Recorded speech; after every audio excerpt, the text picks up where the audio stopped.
Olá, sétimo ano, tudo bem?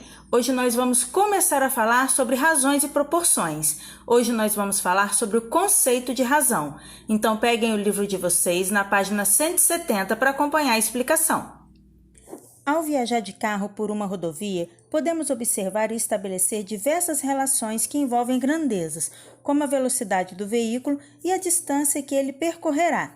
Considerando, por exemplo, que essa velocidade é constante, podemos calcular o tempo que ele levará para percorrer o trajeto. Assim, se o carro viaja a uma velocidade média de 60 km por hora, que nós escrevemos como 60 km/h, km por hora, podemos construir essa tabela relacionando o tempo com a distância percorrida. Com base nesses valores, nós podemos escrever distância dividida por tempo. Então, olhando a tabela, se nós fizermos 60 dividido por 1, dá 60. 120 dividido por 2, dá 60, que é a velocidade média que nós vimos. Nós vamos começar a falar agora sobre razão e depois nós vamos ver proporção. São ideias matemáticas usadas na elaboração de escalas de mapas, no cálculo de consumo de combustível de um automóvel, na redução e na ampliação de fotografias, na construção de plantas e maquetes de casas e edifícios, entre outras aplicações. Vamos ver agora o conceito de razão.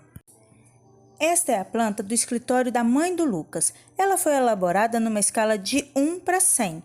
E aí, a cada 1 centímetro do desenho corresponde a 100 centímetros da medida real do escritório. Então, toda vez que nós falamos em escala, essa escala 1:100 representa o quê? 1 centímetro do desenho equivale a 100 centímetros na medida real.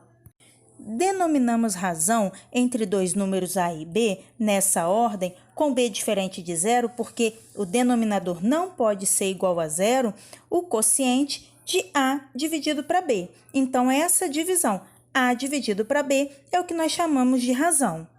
Vamos ver agora essa planta. Considerando as medidas indicadas na planta do escritório da mãe do Lucas, vamos determinar em metros o perímetro e a área desse escritório. Primeiramente, é preciso considerar a razão estabelecida.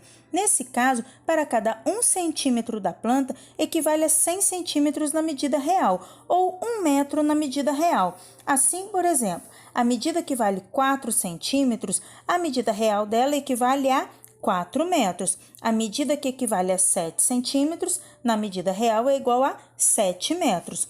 Então, considerando cada traço desse, que representa portas, janelas e as medidas estão inclusas no perímetro desse cômodo, nós teremos 4 metros mais 5 metros mais 1,5 metros mais 3 metros mais 3,5 metros mais 7 metros. A medida, então, o perímetro vai ser igual a 24 metros. E para calcular a área, nós vamos dividir essa figura em duas partes. A primeira parte nós vamos chamar de figura 1, em que ela tem a base equivale a 4 metros e a altura equivale a 5 metros. Então, nós sabemos que a medida vai ser base vezes altura, então 4 vezes 5, ou 5 vezes 4, é igual a 20 metros quadrados. Já na segunda figura, que é essa figura menorzinha, nós teremos 3 metros vezes 3,5 metros. Então, a medida dessa área vai ser igual a 10,5 metros quadrados. Então, a área total do escritório do Lucas vai ser igual a 30,5 metros quadrados, que é a soma dos dois, 20 mais 10,5. Vamos ver agora algumas situações que envolvem a ideia de razão. Procure observar atentamente cada uma delas. Nessa primeira situação, nós temos, em uma turma do sétimo ano com 50 alunos, 28 são destros, escrevem com a mão direita, e 22 são canhotos, escrevem com a mão esquerda. Considerando esses dados, podemos obter as seguintes razões. A razão entre o número de alunos destros e o total de alunos da sala. Então, quando nós montamos razão, nós pegamos primeira informação, numerador, segunda informação, denominador. Então, total de alunos destros, 28. Total de alunos, 50. Então, a razão vai ser 28 para 50. Nessa razão, nós podemos ou fazer a divisão ou simplificar. Então, nós podemos usar 0,56 ou fazer essa divisão que vai dar, dividindo por 2, 14,25. Na segunda razão, nós vamos ver a razão entre o número de alunos canhotos e o total de alunos da sala. Então, nós vamos fazer alunos canhotos, 22. Total de alunos, 50. Então, a razão vai ser 22 para 50, que nós vamos resolver ou divide ou simplifica, que vai dar o 0,44 ou fazendo a divisão, 11,25. A terceira razão, a razão entre o número de alunos destros pelo número de alunos canhotos. Então, vai ser 28 para 22. Fazendo a divisão, vai ser 1,2727 ou também simplificando, vai dar 14,11.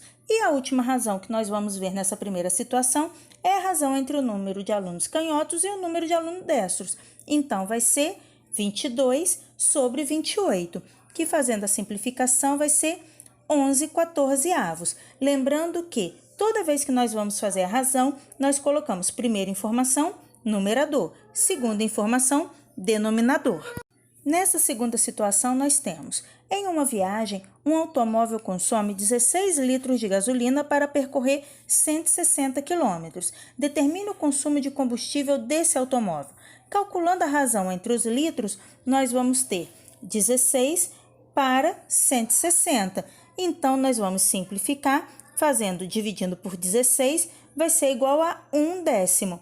Então, a razão indica que, com 1 litro de combustível, o automóvel percorre 10 quilômetros. E na terceira situação, fala o seguinte: em uma cidade com 2.500.000 habitantes, há 5.000 médicos. Calcule a razão entre o número de médicos por habitantes. Então, para a gente fazer essa razão, nós vamos pegar médico primeiro, 5.000 por habitantes, 2.500.000. Então, nós vamos fazer essa divisão, podemos cortar os 3 zeros aí, ó. Então, vai ficar 5 sobre 2.500, fazendo a simplificação, dividindo por 5, vai ficar 1 para 500. Então, há um médico para cada 500 habitantes. Agora, vocês farão os exercícios do livro da página 172 e 173. Beijos, tchau!